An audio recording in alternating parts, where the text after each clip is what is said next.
Nous sommes aujourd'hui avec Benjamin Morel, maître de conférence à l'Université Paris 2 Panthéon-Assas. Bonsoir Benjamin. Bonsoir. Et Arnaud Benedetti, professeur associé à l'Université Paris-Sorbonne, rédacteur en chef de la revue diplomatique, de la revue politique et parlementaire. Bonjour et bienvenue à vous. Alors, l'actualité politique de la semaine en France a été largement dominée par les deux grands conflits qui agitent le monde en ce moment. Évidemment, la guerre en Ukraine et le conflit dans la bande de Gaza, mais aussi la mort d'Alexeï Navalny. Et après ce décès de l'opposant russe, Emmanuel Macron s'est livré, on peut le dire, à une charge assez virulente contre Vladimir Poutine. Il a dénoncé, je le cite, une volonté d'agression de Moscou à l'égard des Européens. Benjamin Morel, pourquoi est-ce qu'on a le sentiment aujourd'hui que la France durcit le ton vis-à-vis de Vladimir Poutine ? On a un changement de position, c'est-à-dire qu'au début de ce conflit, on se souvient qu'Emmanuel Macron a essayé de jouer un petit peu les ponts, de jouer, je dirais, les interlocuteurs privilégiés du Kremlin pour tenter de trouver une solution qui pourrait être une solution diplomatique. On a vu que ça avait tourné court et que malgré la volonté qui était celle d'Emmanuel Macron, du côté russe, il y avait très très clairement, je dirais, un Kremlin qui ne jouait pas le jeu. Donc on a un durcissement très très fort du ton. Les termes qui ont été employés par Emmanuel Macron, régime du Kremlin, etc., sont des termes relativement inédits dans sa bouche. Donc on voit qu'actuellement, la diplomatie française est une diplomatie qui très clairement se durcit dans le cadre du camp occidental. Une diplomatie qui se durcit avec des mots effectivement virulents. Mais Arnaud Benedetti, en termes justement d'action, est-ce qu'on peut vraiment attendre quelque chose de la diplomatie française sur ce dossier ? Ou est-ce que ce n'est pas finalement le signe que la France est assez impuissante dans tout ce qui concerne la Russie ? Vous savez, le problème aujourd'hui, c'est qu'il y a une réalité qui est la réalité du terrain, où sur le plan militaire, la contre-offensive ukrainienne constitue de fait un échec, et on voit malheureusement les Russes grignoter du terrain. La grande crainte aujourd'hui, notamment des Européens, c'est finalement ce qui va se passer aux États-Unis au mois de novembre prochain. On voit qu'aux États-Unis, le Congrès a pour le moins d'énormes difficultés à se mettre d'accord pour financer des crédits supplémentaires en matière d'aide. Et la crainte, c'est que, bien évidemment, suite aux élections américaines, un changement de présidence change bien évidemment l'orientation des Américains sur ce conflit. Donc les Européens aujourd'hui essayent de se mobiliser. Macron, avec d'autres, essaye de montrer un front commun face à M. Poutine, face au régime du Kremlin. On est dans un entre-deux. Alors, il est évident que la réaction d'Emmanuel Macron ce mardi ou ce mercredi était une réaction qui était à la hauteur de l'émotion, bien évidemment, suscitée par cette mort. Et en l'occurrence, je crois qu'il n'avait pas d'autre aujourd'hui, compte tenu de ce qu'a dit d'ailleurs Benjamin Morel et des hésitations qui avaient été les siennes pendant très longtemps quand même au début de ce conflit. Il n'a pas d'autre choix aujourd'hui au regard de ce qu'est la situation que de durcir le ton. Alors on a également eu, dans le camp de l'opposition, une réaction de Marine Le Pen par rapport à la mort d'Alexeï Navalny. La chef de file du Rassemblement national déplore, alors je la cite, une perte importante pour la démocratie russe. Je voudrais qu'on s'arrête sur le choix des mots. C'est pas un peu étrange de parler de démocratie russe dans le contexte actuel ? C'est ambigu, c'est-à-dire que évidemment ça permet de dire que vous avez là un opposant qui représentait la figure démocratique de la vie politique russe, mais ça peut évidemment être entendu de manière relativement ambiguë. Donc on peut penser que du point de vue de la communication, Marine Le Pen là-dessus a assez mal choisi ses mots. Après, le RN est beaucoup plus clair aujourd'hui qu'il ne l'était au début du conflit. Il y a très clairement la volonté de montrer que sur ce sujet-là, il ne peut pas être un allié français de Vladimir Poutine, et donc que ce qui a pu se passer, les rapprochements notamment avec la Russie concernant le prêt russe, tout ça c'est derrière, et qu'aujourd'hui le Rassemblement national ne joue pas un double jeu dans ce conflit. Donc malgré, je dirais, ces questions sémantiques, on a un RN qui tente, comme sur d'autres sujets d'ailleurs, de se normaliser, de montrer patte blanche et de se crédibiliser. Arnaud Benedetti, vous êtes d'accord avec ce que vient de dire Benjamin Morel, l'idée que finalement le RN a plutôt clarifié sa position, parce que je rappelle quand même que plusieurs voix politiques ont justement accusé le Rassemblement national de ne pas avoir voté au Parlement européen toutes les résolutions qui condamnaient la persécution d'Alexeï Navalny. Est-ce que pour vous, le Rassemblement national a, comme le dit Benjamin Morel, vraiment clarifié sa position par rapport à la Russie ? Écoutez, si on entend les déclarations de Marine Le Pen et de Jordan Bardella, oui, il y a eu un aggiornamento. Alors, est-il sincère ou pas, ça c'est une autre question, mais en tout cas, il y a eu un aggiornamento en termes de communication sur la relation à la Russie. Marine Le Pen a tiré les conséquences à la fois vraisemblablement de son échec au présidentiel, parce que ça a pesé malgré tout lors de l'élection présidentielle, le conflit en Ukraine, notamment sur son image. Il faut se souvenir de ce débat présidentiel où le président sortant l'avait attaqué sur sa dépendance, notamment financière, à la Russie et aux banques russes. Mais on peut considérer aujourd'hui qu'en effet, il y a eu, disons, un effort de clarification qui a été effectué. Après, c'est vrai, je dois dire, j'avais pas vu le tweet de Marine Le Pen et vous m'en donnez l'occasion. C'est vrai que la sémantique, pour le moins, est mal trouvée. Je crois que là-dessus, et d'ailleurs, c'est étonnant qu'elle n'ait pas été véritablement, d'ailleurs, sur le fond, prise à partie par ses opposants au regard de ce tweet plutôt malencontreux. Alors, indépendamment de la mort d'Alexeï Navalny et des différents commentaires que cela a pu susciter dans la classe politique, la France a annoncé vendredi une nouvelle aide militaire à l'Ukraine. C'était à l'occasion de la visite de Volodymyr Zelensky à Paris, à l'Élysée. Je vous propose qu'on écoute tout de suite un extrait des annonces faites par Emmanuel Macron et on commente juste après. Dans le cadre de cet accord, la France s'est engagée à apporter jusqu'à 3 milliards d'euros d'aide militaire supplémentaire pour l'Ukraine en 2024, après les 1,7 milliard d'euros de 2022 et les 2,1 milliards d'euros de 2023. La France s'engage aussi à poursuivre le soutien qu'elle apporte à l'Ukraine sur tous les plans: fourniture de matériel militaire, coopération entre industries de défense avec le développement de coproduction, formation, renseignement, aide civile, etc.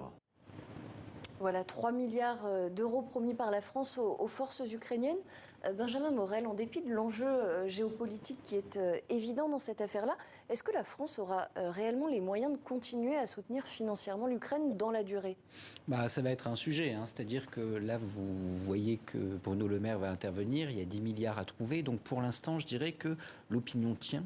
Quand on prend les dernières enquêtes d'opinion, on voit que les Français soutiennent encore l'aide à l'Ukraine, mais si jamais on a des tensions budgétaires qui s'accroissent, si jamais on a des conflits sociaux sans eau dans le camion de pompiers pour éteindre les incendies sociaux, la question peut se poser, elle se pose déjà aux États-Unis.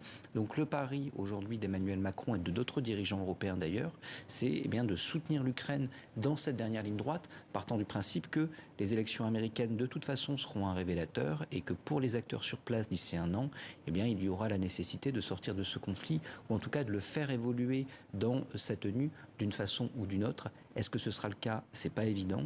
Et d'ici là, est-ce que l'opinion tiendra ? C'est pas non plus tout à fait une évidence. Arnaud Benedetti, justement, cette question du soutien à la fois militaire, financier de la France à l'Ukraine, est-ce que ça peut devenir un sujet qui polarise la société française à l'approche des élections européennes de juin ? Peut-être pas à l'approche des élections européennes de juin, mais je partage là aussi ce que dit Benjamin Morel. C'est que d'abord, la question de la soutenabilité budgétaire de cet effort va se poser, et elle se pose d'ores et déjà. On voit bien que, en effet, le ministre de l'économie va être obligé d'annoncer un certain nombre de coupes budgétaires dans plusieurs ministères, que vous avez en plus dans la société française un certain nombre de catégories sociales multiples et variées. Il s'agit en ce moment des contrôleurs de la SNCF ou des agriculteurs, mais il y en a plein d'autres qui demandent un certain nombre d'aides au regard de leur situation à la fois sociale et économique. Donc, pour l'instant, en effet, l'opinion reste derrière plutôt la position officielle du président de la République et du gouvernement et de la diplomatie française et de la diplomatie européenne, d'ailleurs, au demeurant. Mais le problème, c'est de tenir sur la distance. Et plus le conflit s'éternise, plus le risque, en effet, est grand que les opinions publiques en France et ailleurs en viennent à se fissurer. C'est en effet l'un des problèmes aujourd'hui majeurs des principaux dirigeants occidentaux, c'est-à-dire qu'ils ont le front à la fois, sur lequel d'ailleurs on n'est pas militairement, mais directement en tout cas, le front militaire, mais il y a aussi le front de l'opinion, ce qui est d'ailleurs une réalité pour toute guerre en la matière. Puis l'autre sujet quand même fondamental, c'est que, peut-être qu'on en parlera tout à l'heure, mais c'est que jusqu'à présent, quand même, dans cette affaire, le Parlement a été très peu sollicité. Donc, il y aura à un moment donné la question, et je parle sous le contrôle, bien évidemment, de mon ami Benjamin Morel, mais la question quand même du contrôle parlementaire de cette action, parce qu'il est normal, me semble-t-il, que la représentation nationale, à un moment donné, ait au moins son mot à dire dans cette affaire. Et on verra si ça sera le cas. Il y a un autre dossier important que je voudrais évoquer avec vous deux. C'est évidemment le conflit entre Israël et le Hamas dans la bande de Gaza, puisqu'Emmanuel Macron a reçu cette semaine le roi Abdallah II de Jordanie à l'Élysée. Et Macron, à cette occasion, il a déclaré « La reconnaissance d'un État palestinien n'est pas un tabou pour la France ». Est-ce que c'est une position qui marque un tournant de la diplomatie française, ou qui était au contraire plutôt prévisible ? C'est une position qui, évidemment, dans le conflit actuel, est une position politique assez forte. Après, la politique de la France et la vision de la diplomatie française depuis les accords d'Oslo, c'est toujours 2 États et on ne sortira de la situation qu'à condition qu'il y ait un État palestinien. La question, c'est quelles sont les conditions matérielles pour qu'il y ait un État palestinien ? Quelles sont les conditions qui feraient que cet État soit viable ? Or, aujourd'hui, que ce soit en Cisjordanie ou dans la bande de Gaza, les conditions matérielles pour reconnaître cet État ne sont pas tout à fait réunies. Donc, je dirais que ça ne mange pas de pain. En même temps, ça permet de donner des gages. C'est également, en recevant le roi Abdallah, faire le pari de la Jordanie comme acteur, peut-être plutôt que l'Arabie Saoudite, qui, je dirais, une forme de concurrent par rapport à la Jordanie dans ce que pourrait être demain la conception de cet État palestinien. Donc on voit que malgré tout, ce sont des messages qui sont envoyés aux acteurs de la région, dont on verra s'ils sont tout à fait à ce stade-là les bons. Et on le verra effectivement dans le temps. Il y a un troisième et dernier sujet que je voudrais aborder avec vous. Il nous reste malheureusement assez peu de temps. C'est évidemment l'hommage mercredi, hommage national à Robert Badinter, ancien garde des Sceaux, père de l'abolition de la peine de mort en France, décédé à 95 ans. Cet hommage, il a été présidé par Emmanuel Macron. L'épouse de Robert Badinter, Elisabeth Badinter, avait fait savoir que la France insoumise et le Rassemblement national ne seraient pas les bienvenus. Le Rassemblement national, Arnaud Benedetti, a respecté cette demande, pas la France insoumise. Alors on va commenter ça dans un instant. Mais d'abord, est-ce que vous avez une idée des raisons qui ont pu pousser la famille de Robert Badinter à refuser la présence de la France insoumise et du Rassemblement national ? Je n'en ai strictement aucune, si ce n'est que je peux éventuellement faire des supputations. Robert Badinter a toujours été un adversaire résolu et déterminé du Front National.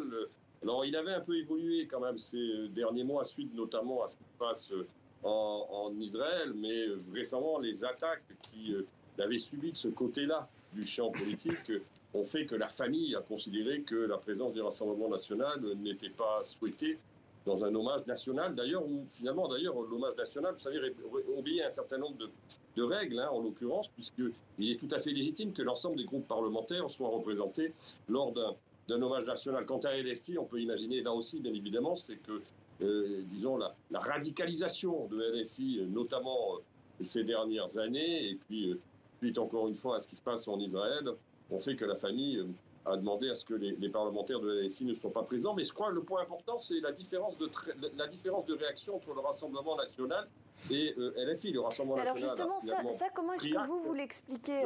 Pourquoi est-ce que LFI a décidé d'envoyer malgré tout 2 de ses députés pour représenter la famille politique, la France insoumise ? Pour 2 raisons, parce que Jean-Luc Mélenchon considère que, ayant été sénateur, en même temps que Robert Badinter, qu'il a partagé un certain nombre de combats de Robert Badinter à une certaine époque de sa vie politique.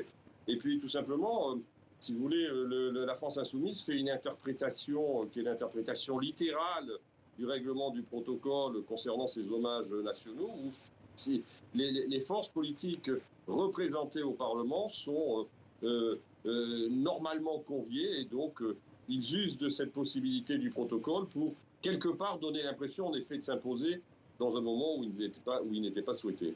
Benjamin Morel, vous êtes d'accord ? Oui, je suis d'accord. Si jamais vous n'êtes pas à l'hommage national, c'est que vous êtes considéré comme ne faisant pas partie du champ républicain. Or, évidemment, pour un parti comme la France insoumise, c'est compliqué à assumer et cette ostracisation peut être considérée comme problématique pour ses membres, pour ses députés et également pour ses électeurs, ses sympathisants, d'où la volonté de s'imposer. Mais en s'imposant, vous créez une polémique et donc vous donnez le sentiment que justement, en surcommuniquant, vous appuyez sur là où ça fait mal. De l'autre côté, le RN, je dirais en temporisant, a fait qu'on en parle moins. Or, quand la situation n'est pas à votre avantage, mieux vaut justement faire silence et le moins possible en parler. Et se montrer discret. Ça sera le mot de la fin. Merci beaucoup Benjamin Morel et Arnaud Benedetti d'avoir répondu à nos questions. Et à très bientôt sur le plateau du 64 sur TV5 Monde.